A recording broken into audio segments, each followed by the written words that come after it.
Mitch McConnell is dead. They are eating the cats and the dogs. 5G cell towers are causing COVID. Most likely you have heard some sort of claim like that, and most likely it's been on social media. These are all examples of what we call misinformation, facts that are not true, but that propagate quickly, primarily through social media. Today we'll be looking at misinformation by design and how social media algorithms perpetuate these claims and help their spread. The important thing that we're going to be looking at is that the platforms themselves are the accelerant towards this, not the claims. Social media information is not just caused by the bad actors that create these claims, but is an inherent consequence of the way that these platforms are structured. Through their algorithms, their engagement metrics, their business incentives for creators, they reward content that's emotional, surprising, divisive, the exact kind of content that these misinformation claims generally appeal to. There is a roadmap that this tends to follow. Generally, we start with the bad actor, someone who creates or twists a claim. Sometimes just to be funny, sometimes just to see what will happen, and sometimes for far more nefarious reasons.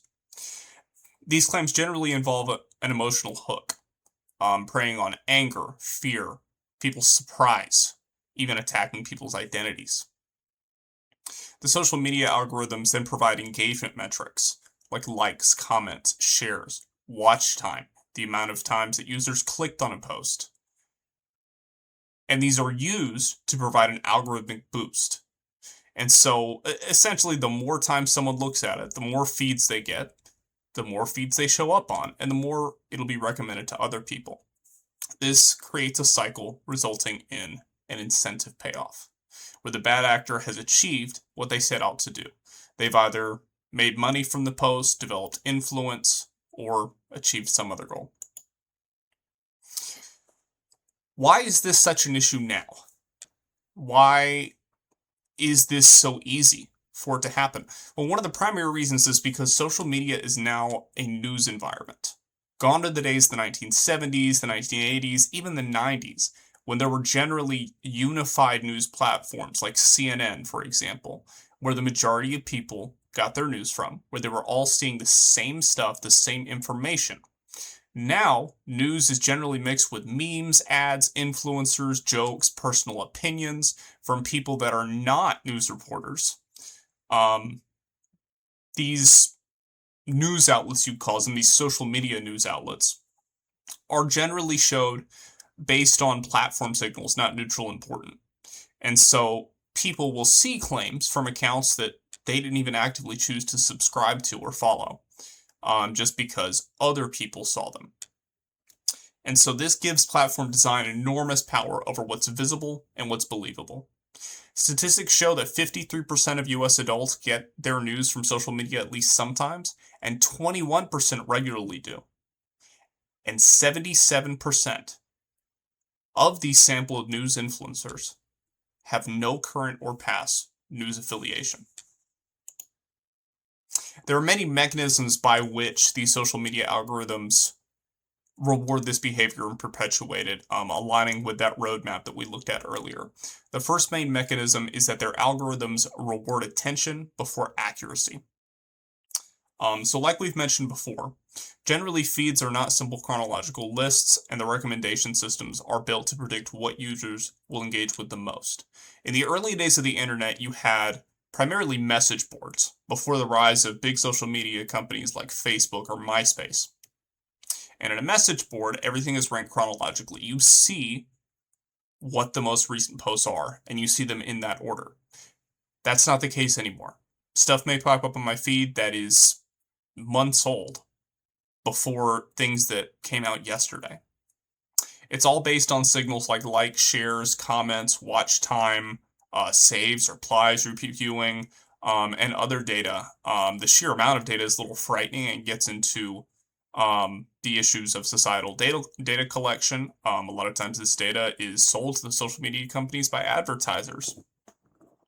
but we won't get too much into that. But generally, a post that triggers a fast reaction is shown to more people, regardless of whether it's true or not. And so, even if the system itself is not intentionally trying to perpetuate this behavior, the effects are still harmful. The second mechanism is through engagement metrics, which makes this false content competitive. A major MIT study found that false news on Twitter, for example, spread faster, farther, deeper, and more broadly than accurate real news. It was 70% more likely to be retweeted and reached up to 1,500 people 6 times faster.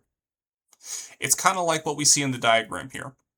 It starts with 1 and grows exponentially. The more people look at it, the more people share it, the more people see it.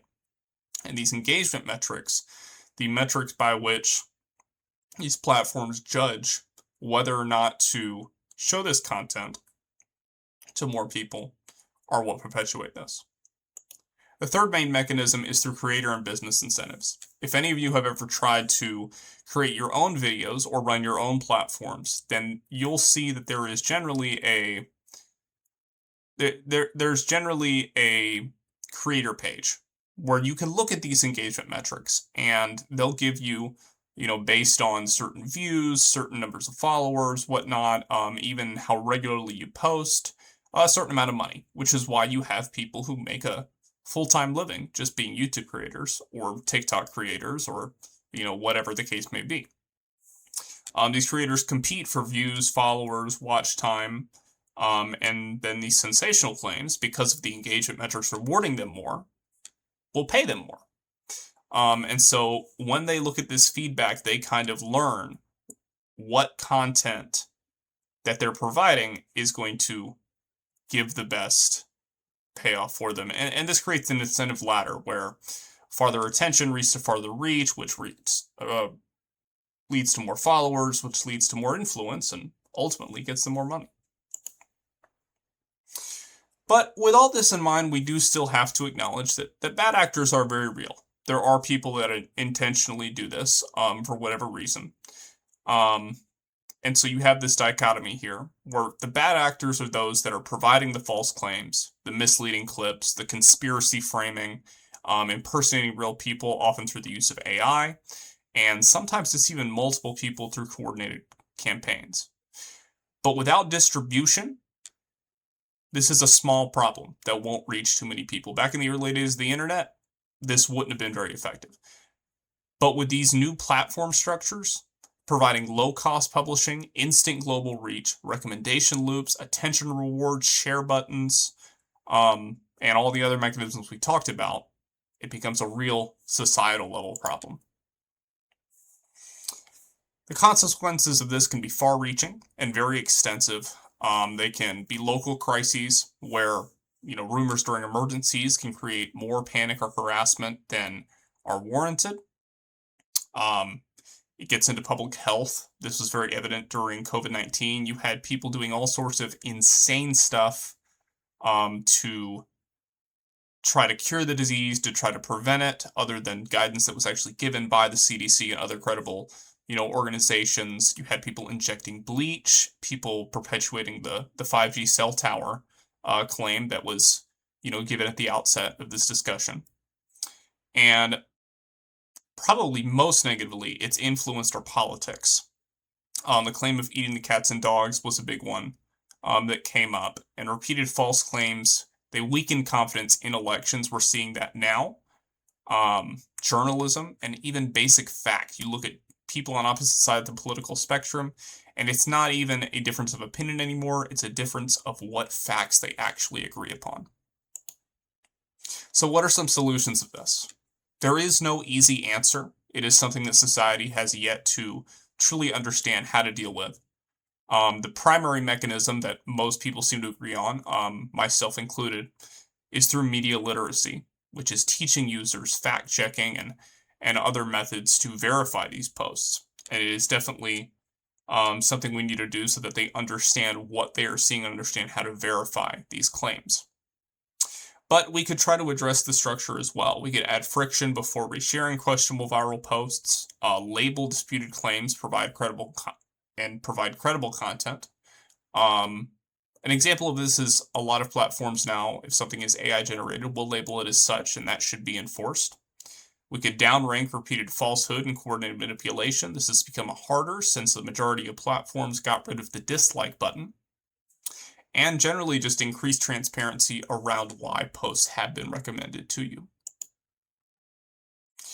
As a final takeaway, our overarching theme here is that while bad actors create the posts, platforms create the reach.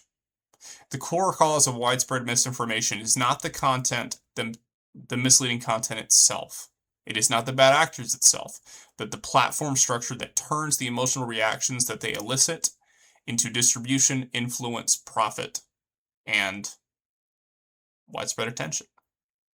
We saw that misinformation spreads because of engaging, that platforms amplify attention instead of the truth, and that solutions must include not only user education, but on platform design itself.